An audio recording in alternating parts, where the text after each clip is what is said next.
छत्तीसगढ़ के मुख्यमंत्री विष्णुदेव साय ने आज महतारी वंदन योजना की 30वीं किस्त हितग्राहियों के खातों में अंतरित की। उन्होंने बताया कि आज 67,20,125 माता बहनों के खातों में 630.55 करोड़ रुपए की राशि अंतरित की गई।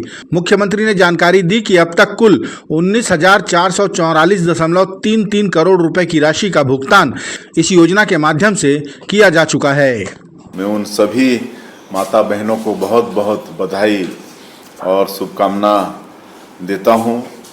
इसके पहले 29 किस्त हम लोग भेज चुके हैं और आज 30वीं किस्त भेजे हैं, तो कुल मिला के अभी तक 19,444.33 करोड़ रुपया का भुगतान हमारी बहनों के खाते में महतारी बंधन का हम लोग कर चुके हैं और इससे उनको बड़ा फायदा हो रहा है। आर्थिक रूप से वो सशक्त हो रही हैं। हर क्षेत्र में कोई अपनी बेटी के नाम से सुकन्या समृद्धि योजना में खाता खोलवा के उसमें जमा कर रही हैं, कोई सिलाई मशीन खरीद कर सिलाई कढ़ाई का काम करके आर्थिक रूप से सशक्त हो रही हैं, कोई किराना दुकान को बढ़ा रही हैं, कोई सब्जी भाजी की खेती अच्छे से कर रही हैं। इस तरह से महतारी वंदन योजना का लाभ हमारी माताओं को बहुत अच्छे से हो रहा है।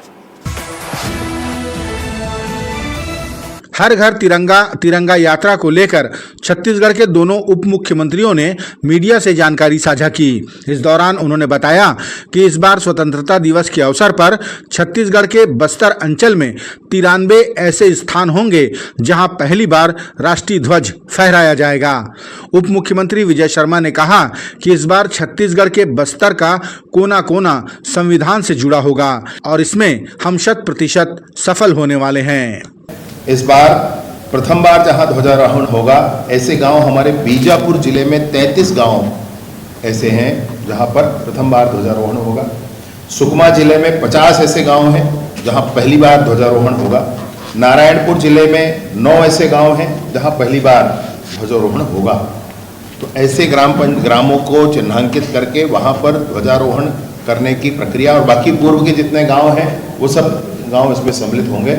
इस बार बहुत विशेष ये है कि संपूर्ण बस्तर में संविधान लागू होगा। राष्ट्रीय हथकरघा दिवस के अवसर पर रायपुर में बुनकर सम्मेलन व स्वदेशी प्रदर्शनी का आयोजन किया गया, जिसमें प्रदेश के मुख्यमंत्री और विधानसभा अध्यक्ष डॉक्टर रमन सिंह शामिल हुए। अतिथियों ने प्रदर्शनी का अवलोकन किया, साथ ही मुख्यमंत्री ने मिट्टी के चाक पर बर्तन भी बनाए। इस मौके पर बुनकर समाज के मेधावी छात्र छात्राओं को अनुदान राशि का वितरण भी किया गया।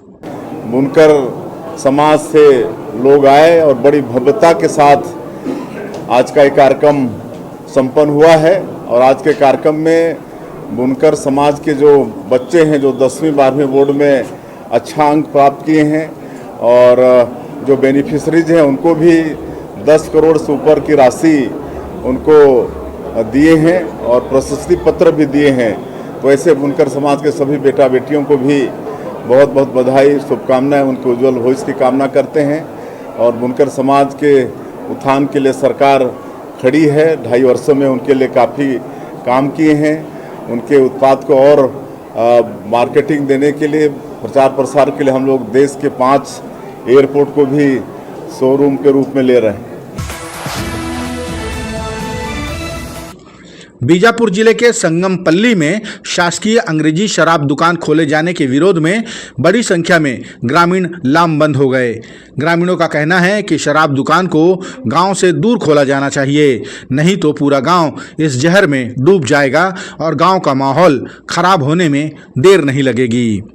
और बट्टी खुलेगा तो गांव वाले, हम लोग के माता पिता हर दिन आएंगे, मतलब हर दिन आएंगे, हर दिन पियेंगे, हर दिन घर में झगड़ा उगड़ा होगा, अच्छा नहीं लगेगा। पी के कहीं गिरेंगे, पियेंगे, झगड़ा करेंगे, कोई एक दूसरे को मार लेंगे तो गांव वाले को ऊपर आएगा ना सर। ग्रामीणों के साथ कांग्रेस विधायक विक्रम मंडावी ने भी इस शराब दुकान का विरोध किया। उन्होंने ग्रामीणों के साथ प्रदर्शन में बैठकर उनके साथ नारेबाजी की। देखिए, लगातार ग्रामीण सन्नमपल्ली में अंग्रेजी शराब दुकान खोलने का विरोध कर रहे थे लंबे समय से। उसके बावजूद भी आज प्रशासन के द्वारा जबरन यहां पर सुबह 4 बजे पुलिस बल के साथ आकर शराब दुकान खोलने का जो प्रयास किया गया है, उसके विरोध में सभी यहां पर ग्रामीण भारी विरोध कर रहे हैं। हमने भी अपना समर्थन दिया है और सरकार प्रशासन से मांग किया है कि ग्रामीणों के हित में, गरीब जनता के हित में जो विरोध हो रहा है, यहाँ पर शराब भट्टी ना खोला जाए, ये हमने कहा है। लेकिन लगातार उसके बावजूद भी प्रशासन यहाँ पर जबरन जिद में अड़ा हुआ है कि हम शराब भट्टी खोलेंगे। तो लगातार विरोध जारी है और आगे भी जब तक शराब भट्टी यहाँ से नहीं हटेगा, ये विरोध प्रदर्शन जारी रहेगा। Chhattisgarh sub inspector pre exam के प्रारंभिक परिणाम में कुछ नाम अटपटे पाए गए, जिसे लेकर विपक्षी दल कांग्रेस ने तंज कसा और लिखा कि ऐसे नाम का कोई परीक्षार्थी कैसे हो सकता है।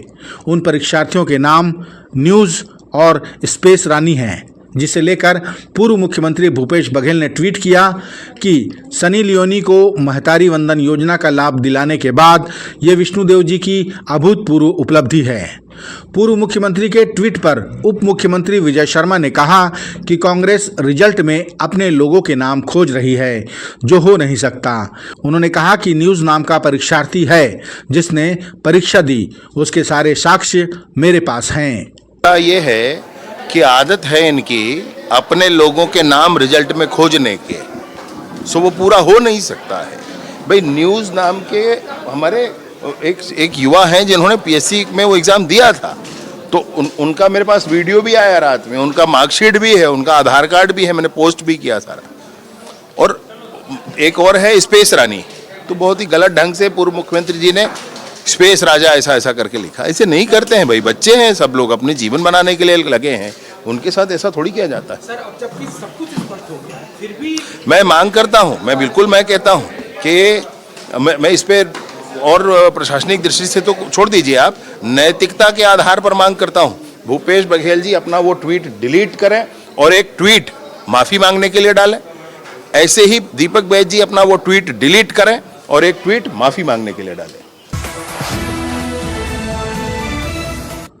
छत्तीसगढ़ में 156 उत्कृष्ट खिलाड़ियों का चयन किया जा चुका है। अब इन खिलाड़ियों को खेल विभाग की अनुशंसा पर शासकीय सेवा में नियुक्ति दी जाएगी। ये जानकारी देते हुए उप मुख्यमंत्री अरुण साव ने बताया कि कई दौर से गुजरने के बाद सैकड़ों खिलाड़ियों में से इन 156 उत्कृष्ट खिलाड़ियों का चयन किया गया है। इससे खिलाड़ियों में उत्साहवर्धन हुआ है और सारी प्रक्रियाओं को पूरा कर प्राप्त आवेदनों की छटनी कर समिति की बैठक करके मुख्यमंत्री जी की अध्यक्षता की कमेटी ने इन नामों की अनुशंसा की। खेल विभाग ने प्रस्ताव दिया और सामान्य प्रशासन विभाग ने 156 खिलाड़ियों को उत्कृष्ट खिलाड़ी घोषित किया है। अब उनके लिए नौकरी का, शासकीय सेवा का मार्ग प्रशस्त हो गया है। निश्चित रूप से ये बहुत यादगार और ऐतिहासिक अवसर है खेल और खिलाड़ियों के लिए। बड़ा दिन है, बड़ा निर्णय है। राज्य भर के खिलाड़ी इससे बहुत प्रसन्न हुए हैं, बहुत खुश हुए हैं और निश्चित रूप से ये बड़ा निर्णय हुआ है। मैं सभी खिलाड़ियों को बहुत बधाई और शुभकामनाएं देता हूं, उनके उज्जवल भविष्य की कामना करता हूं। अब निश्चित रूप से हम आने वाले समय में खेल के क्षेत्र में देश में अग्रणी दिशा में आगे बढ़ने के लिए काम करेंगे। कवर्धा में लंबे समय से वृद्धजनों से चेन स्नैचिंग की शिकायत पर पुलिस ने गंभीरता से कार्य किया और वृद्ध महिलाओं को निशाना बनाने वाले अंतर्राज्यीय गिरोह का पर्दाफाश करते हुए 6 आरोपियों को गिरफ्तार किया। पुलिस ने उन 3 आरोपियों को भी पकड़ लिया जो लूटे हुए आभूषणों को खपाया करते थे। पुलिस अधीक्षक जितेंद्र यादव ने जानकारी दी कि ये घटनाएं पिपरिया, पांडातरई और चौकी पोड़ी क्षेत्र में घटित हुई थीं। 5 चेन स्नैचिंग के मामलों में 6 आरोपियों को गिरफ्तार किया।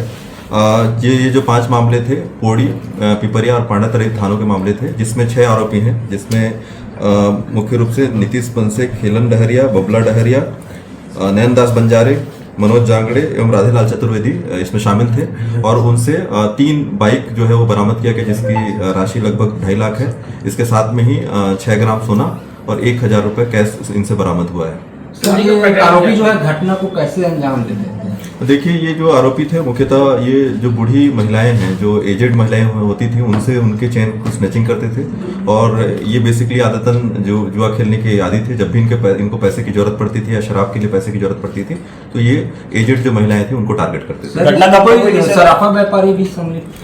इसमें आगे जांच चल रही है। ये मुख्य रूप से इन 3 और जो अन्य साथी जो हैं, जो गिरफ्तार हुए हैं, उनकी मदद लेके सराफा व्यापारियों को ये बेचते थे, ताकि किसी को पता न चल पाए कि वो ये जो सामान है कहाँ से आया है।